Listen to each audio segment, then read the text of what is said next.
नमस्कार, आप देख रहे हैं लोकमत राजस्थान। मैं हूं आपके साथ चंद्रशेखर त्रिशूल। कहानी एक छोटे से देश की, एक छोटे से जख्म की और एक अच्छे मित्र की, जिसने मित्रता की हदों को इतना पार किया कि वो दुश्मन का दोस्त हो गया और हमारा दुश्मन हो गया। मैं बात कर रहा हूं नेपाल की। नेपाल एक गहरे सदमे में है, एक जख्म है नेपाल के सीने में, और ये जख्म उसे किसी ने नहीं दिया। ये जख्म दिया है खुद उनके प्रधानमंत्री, खुद उनकी सरकार, केपी शर्मा ओली। ये नाम मैं आपको बता रहा हूँ 2015 से इस नाम ने, जब केपी शर्मा ओली प्रधानमंत्री बने तो भारत के खिलाफ जहर उगलना शुरू कर दिया। एक परंपरा थी हमेशा से कि भारत और नेपाल के रिश्ते रोटी और बेटी के रिश्तों से माने जाते थे, और दरअसल ये इसलिए माने जाते थे कि राजा जनक ने मिथिला की बेटी सीता मैया भगवान श्री राम से ब्याही थी। तो कहीं राजा जनक ने कहा था कि मिथिला भी राम की है, भगवान राम की है।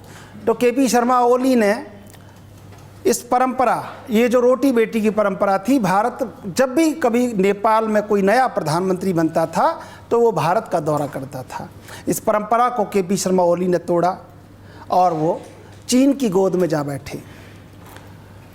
इसके बाद सबसे पहले उन्होंने भारत के खिलाफ ये किया कि जो नेपाल और भारत की सीमा है वहाँ पर नाकेबंदी शुरू करवा दी।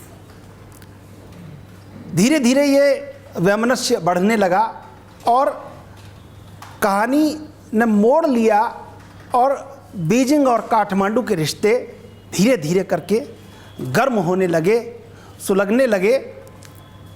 दिल्ली से दूरियां बढ़ती चली गईं। दिल्ली अब नेपाल काठमांडू के लिए दूर हो रही थी और बीजिंग दिल के करीब आता जा रहा था। बीजिंग दिल के करीब इसलिए आ रहा था कि बीजिंग को वहाँ पर वन बेल्ट वन रोड भी लानी थी।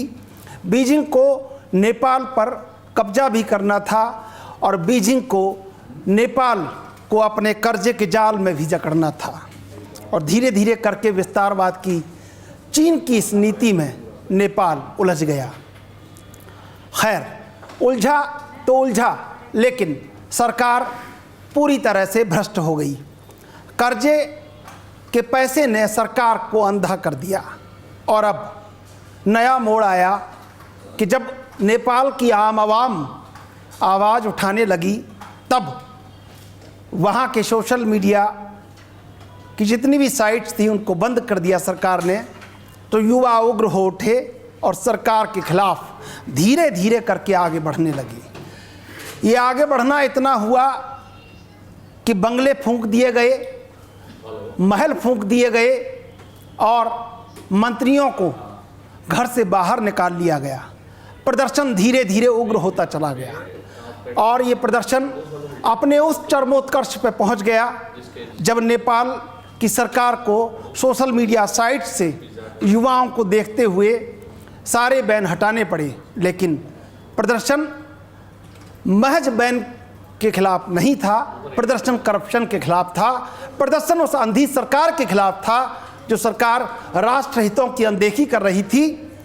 केपी शर्मा ओली की वो सरकार जो लगातार कर्जे के जाल में नेपाल को उलझा रही थी, ये प्रदर्शन उस सरकार के खिलाफ था।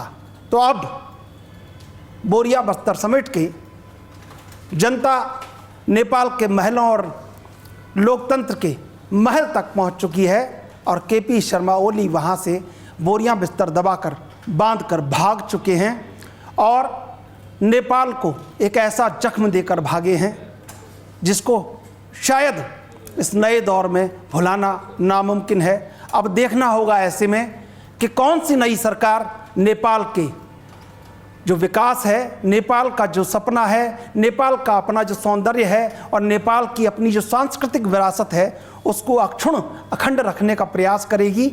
अभी नेपाल सुलग रहा है और ये कब तक सुलगेगा, ये कहीं ना कहीं बीजिंग और दिल्ली दोनों पर निर्भर करता है। दिल्ली पर इसलिए निर्भर करता है क्योंकि नेपाल हमारा दोस्त है और अभी हमारे बीजिंग से भी रिश्ते अच्छे हैं। तो ऐसे में नेपाल को ये सहूलियत है कि वहाँ नई सरकार का गठन होगा, नई सरकार आएगी और वो राष्ट्र हितों की अनदेखी नहीं करेगी। अब ऐसे में आने वाला वक्त तय करेगा कि नेपाल फिर से कब खड़ा होगा। कैमरा पर्सन विक्रम राठौड़ के साथ मैं चंद्रशेखर त्रिशूल, लोकमत राजस्थान।